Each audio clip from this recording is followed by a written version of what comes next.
Hi friends, welcome to TFC media planet leaf. మన భారతదేశానికి బద్ధ శత్రువులు పాకిస్తాన్తో పాటు చైనా అనే సంగతి మనకి తెలిసిందే. అయితే అటువంటి శత్రు దేశాన్ని పెంచి పోషిస్తున్నాం అనే విషయంపై ఎంతమందికి అవగాహన ఉంది? ఒక్క సంవత్సరానికి కొన్ని వేల కోట్ల రూపాయల డబ్బు చైనా ఖజానాలలోకి మనం తరలిస్తున్నామంటే మీరు నమ్మగలరా? చైనా మన దేశం నుంచి వచ్చే ఆదాయంతో మన మీదే కక్ష సాధింపు చర్యలు చేస్తుందన్న చేదు నిజం మీకు తెలుసా? మన వేలితో మన కంటిని మనమే ఎలా పొడుచుకుంటున్నామో అన్న విషయం నేను ఈరోజు ఈ వీడియోలో చెప్పబోతున్నాను. చైనా అవ్వటానికి మన పక్క దేశమే అయినా ఎన్నో సంవత్సరాలుగా మనకి పక్కలో బళ్ళెంలా తయారైంది. పైకి స్నేహహస్తం ఇస్తున్నట్లు బిల్డప్ ఇచ్చి సమయం వచ్చినప్పుడల్లా అంతర్జాతీయ వేదికలలో మనపై విషం కక్కుతోంది. మన దేశంపై పగ పెంచుకున్న పిచ్చి కుక్కలాంటి పాకిస్తాన్కి అన్ని విధాలుగా చేయూతనిస్తుంది చైనా. ముంబై దాడులలో ముఖ్య వ్యక్తి అయిన పాకిస్తాన్ జైషే మహమ్మద్ నేత హఫీజ్ మహమ్మద్ని అంతర్జాతీయ ఉగ్రవాదిగా గుర్తించాలని మన దేశం ప్రయత్నిస్తుంటే ఐక్యరాజ్య సమితిలో తనకున్న వీటో అధికారంతో చైనా ఈ విషయంపై ఐక్యరాజ్య సమితి సెక్యూరిటీ కౌన్సిల్లో అడ్డుపడుతోంది. అంతేకాదు, అణు సరఫరా దేశాల కూటమిలో మన దేశాన్ని చేరడాన్ని వ్యతిరేకించి మరోసారి తన వక్రబుద్ధిని నిరూపించుకుంది. అన్ని విషయాలలో మన పతనం కోరే చైనాకి మన ద్వారా ఒక్క పైసా వెళ్లినా ఆ సొమ్ముని మన వినాశనానికి ఉపయోగిస్తుంది. అది ఎలాగో ఇప్పుడు నేను చెప్పబోతున్నాను. ప్రపంచపు డూప్లికేటర్గా చైనాను చెబుతారు. ప్రపంచం మొత్తం ఏ ఆవిష్కరణ జరిగినా వాటిని డూప్లికేట్ చేసి అతి తక్కువ ధరతో మన దేశంలో అమ్మేస్తుంది. ఉదాహరణకు smart phones, computers, electronic items, Deepavali మందుగుండు సామాన్లు వంటి వివిధ రకాలైన వాటిని మన దేశ మార్కెట్లోకి పంపిస్తోంది. తక్కువ రేటుకి ఇవన్నీ దొరకడంతో నాణ్యత లేకపోయినా వాటిని మనం విచ్చలవిడిగా కొనేస్తున్నాం. దానివల్ల ఇండియాలో చైనా ప్రోడక్ట్స్ అమ్మకాలు విపరీతంగా జరిగి ప్రతి సంవత్సరం మన శత్రు దేశానికి సుమారు 62,000 కోట్ల రూపాయల ఆదాయం అప్పనంగా దోచిపెడుతున్నాం. అలా వచ్చిన సొమ్ముతో వాళ్లు చేస్తున్న కార్యక్రమాలేంటో మీకు తెలుసా? ఈ సొమ్ముతో పాకిస్తాన్కు ఎకనామిక్ కారిడార్ పేరుతో మన దేశ రక్షణకి గండి కొట్టే ప్రయత్నం చేస్తోంది. టిబెట్ దేశంలో బ్రహ్మపుత్ర నదిపై నిర్మించే ప్రాజెక్ట్ ముఖ్య ఉద్దేశం కూడా మన ఇండియా రక్షణ వ్యవస్థను దెబ్బతీయడమే. నిజానికి పాకిస్తాన్ వల్ల చైనాకి పైసా లాభం లేదు. కానీ ఈ ప్రాజెక్ట్స్ వల్ల మనతో యుద్ధం వచ్చినప్పుడు వీటి ద్వారా మన దేశంపై అటాక్ చేయడానికి చైనాకి సులువవుతుంది. అందువల్ల పిచ్చి పట్టిన కుక్కలాగా ఉగ్రవాదులను పెంచి పోషించి మన దేశంపై దాడికి ప్రేరేపించే పాకిస్తాన్ వంటి ఉగ్రదేశంతో చేయి కలిపింది.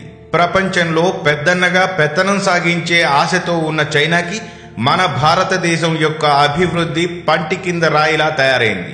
ఈ విషయం మింగుడు పడకే మన దేశాన్ని అన్ని విధాలుగా దెబ్బతీసి తన పెత్తనం చలాయించాలని భీష్మించుకుని కూర్చుంది.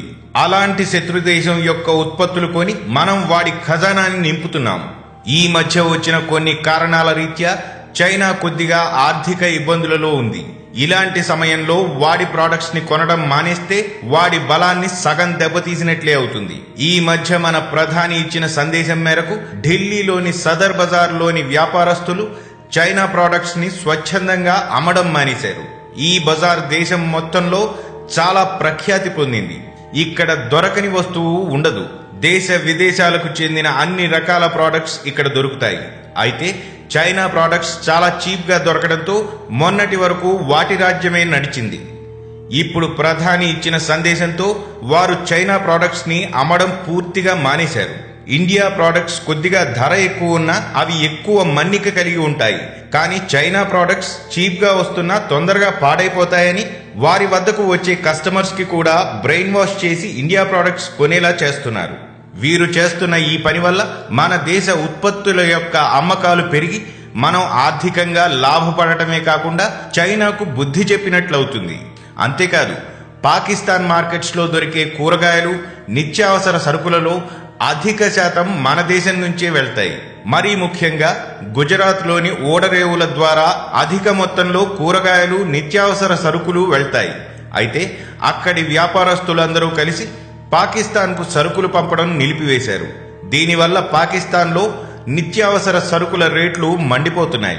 మన దేశ నాశనానికి ఎప్పుడూ కుట్రలు పన్నే పాకిస్తాన్కు మనం సాయం చేయడం మంచిది కాదనే నిర్ణయానికి వచ్చి వ్యాపారపరంగా వారికి నష్టం వచ్చినా వారు ఈ పని చేశారు. ఢిల్లీలోని సదర్ బజార్ వారిలాగా, గుజరాత్లోని వ్యాపారస్తులలాగా మన దేశం మొత్తం చైనా ప్రోడక్ట్స్ కొనడం, అమ్మటం లాంటివి బహిష్కరించగలిగితే మన శత్రు దేశాన్ని ఆర్థికంగా దెబ్బతీసి మన దేశ అభివృద్ధికి తోడ్పడ్డ వాళ్ళమవుతాం. చైనా ప్రోడక్ట్స్ ని పూర్తిగా నిషేధించడం వల్ల వారు పాకిస్తాన్ కి కడుతున్న ఎకనామిక్ కారిడార్ పనులు ఆపేస్తారు. టిబెట్ లో నిర్మించబోతున్న ప్రాజెక్ట్స్ కూడా ఆగిపోతాయి. దీనివల్ల మన దేశానికి చైనా వల్ల వచ్చే ముప్పు చాలా వరకు తగ్గుతుంది. ఒక బాధ్యత గల భారతీయుడిగా ఒకప్పుడు స్వాతంత్ర్య పోరాట సమయంలో విదేశీ వస్తువుల బహిష్కరణ ఏ స్థాయిలో చేశారో అదే స్ఫూర్తితో నేడు ప్రతి ఒక్కరూ అదే స్థాయిలో చైనా వస్తువుల అమ్మకాలు, కొనుగోలు ఆపివేసి మరోసారి ప్రపంచానికి మన దేశభక్తి ఎంత గొప్పదో తెలియజెప్పి ఆ చైనీయుల కొవ్వు కరిగించాలి. ఈ వీడియో కేవలం నా దేశం మీద ఉన్న భక్తి, ఒక బాధ్యత గల భారతీయుడిగా చేస్తున్నాను. ఈ వీడియో ద్వారా నా సందేశం కొంతమందిలోనైనా చైతన్యం కలిగిస్తుందని మనసా వాచా కర్మణ కోరుకుంటున్నాను. మరిన్ని వీడియోస్తో మళ్ళీ మీ ముందుకు వస్తాను. ఇది మీ ప్లానెట్ లీఫ్ ఛానల్. జై హింద్.